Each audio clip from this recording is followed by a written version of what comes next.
Oke, Mahal. saya lagi ngurus lingkungan jadi malas buat talk show yang agak meledak-ledak gitu. Wih. Tapi coba saya pulihkan dulu ingatan tentang kasus ini. Kasus ini dimulai ketika ada semacam keinginan untuk mengetahui apakah seseorang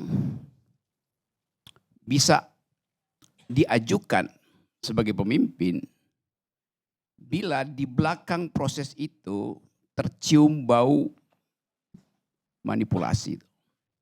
Kan di situ dimulainya tuh. Nama orang itu adalah Joko Widodo. Gak ada masalah. Tetapi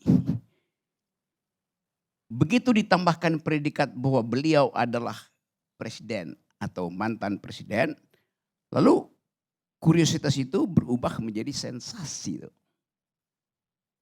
Nah bayangkan misalnya kalau ijazah yang dipertontonkan ya bukan yang hendak dibuktikan, itu ditulis bukan dengan font Times New Roman. Mungkin nggak akan jadi soal. Tapi justru ketika dipakai font itu, New Romance, justru dia membuka persoalan. Karena New Romance artinya font yang lebih mudah untuk dikenali. Coba pakai font yang lain. Kan asal usulnya font itu dipakai ketika koran Inggris yang namanya Times udah nggak bisa dibaca karena fontnya udah buruk. Digantilah font itu tuh. Jadi dimulai kesalahannya ada di redaksi Times di Inggris tahun 20-an itu. Yang cari gara-gara tuh. Kan sejarahnya begitu kan, betul. Rismond. Bahwa font itu dipakai untuk menggantikan font yang kalau dicetak kabur. Nah sekarang orang curiga kenapa dipakai font yang justru bikin mudah orang tahu bahwa ini bohong. Di dalam jalan pikiran tiga manusia ini. Okay. Tapi selalu ada yang tersembunyi di situ seperti tadi dipamerkan oleh Roy Suryo. Saya nggak paham apa itu wayang itu. Karena wayang itu wilayah esoteris.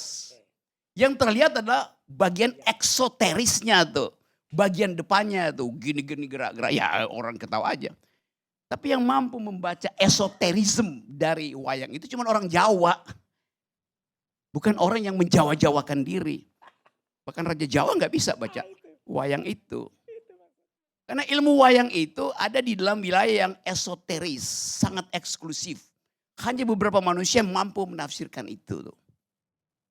Saya pasti nggak bisa tuh. Tapi kemudian jadi keributan karena Roy memakai wilayah itu. Nah saya mau lanjutkan metode perwayangan ini. Bagaimana kita memahami fasilitas yang tiap kali dipamerkan oleh Roy. Namanya hermeneutic of suspicion. Saya mengajar mata kuliah itu. Hermeneutic of suspicion artinya saya mencurigai supaya saya bisa tafsirkan. Gak ada urusan saya untuk menafsirkan kalau saya gak curigai itu. Nah seorang peneliti mulai dari prinsip itu. Saya mencurigai, oleh karena itu saya ingin tafsirkan dulu. Tafsirnya benar bisa salah tafsirnya. Tetapi ada manfaat untuk menafsirkan secara salah supaya ada kritik. Supaya dibenarkan tuh. Itu namanya heuristik. Peralatan sementara sebelum hipotesis selesai dirumuskan. Jadi buku itu sebetulnya ada peralatan sementara untuk membangun koherensi argumen bahwa yang diteliti ijazahnya palsu. Ya udah, ya hipotetik kan. Nah sekarang bagian itu yang kemudian dikriminalisasi itu. Nah saya nggak ada urusan dengan soal hukum. Karena bagi saya Ya orang yang neliti ya bagus saja. Jadi apa yang salah di dalam penelitian itu? Yang salah adalah orang tidak mau membaca hasil penelitian itu dengan fasilitas logical academic atau scientific logical proses.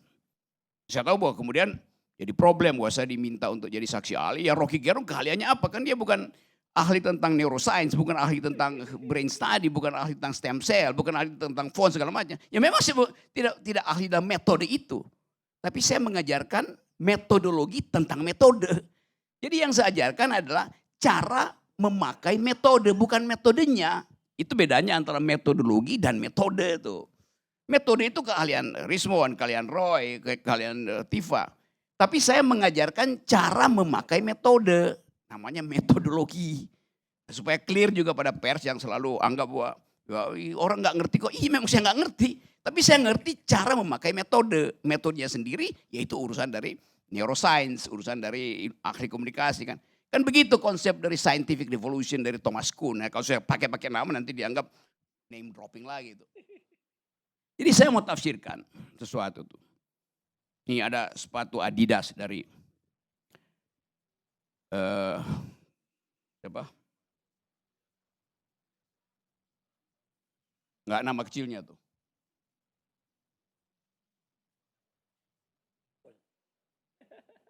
Dia pakai sepatu Adidas. Saya cuma bisa tebak dia Adidas karena ada 3 strip. Betul kan, Wan? Coba kita cek dulu. Yuk pakai Adidas apa enggak tuh mereknya? KW kali. Adidas coba. Karena persepsi saya pertama dengan 3 strip itu. Tapi kalau saya tanya dia, Wan, apa artinya 3 strip itu? Dia pemakai sepatu, tapi dia pasti nggak ngerti apa artinya 3 strip itu. Saya mengerti karena saya tahu simbol 3 itu. Yang dibuat oleh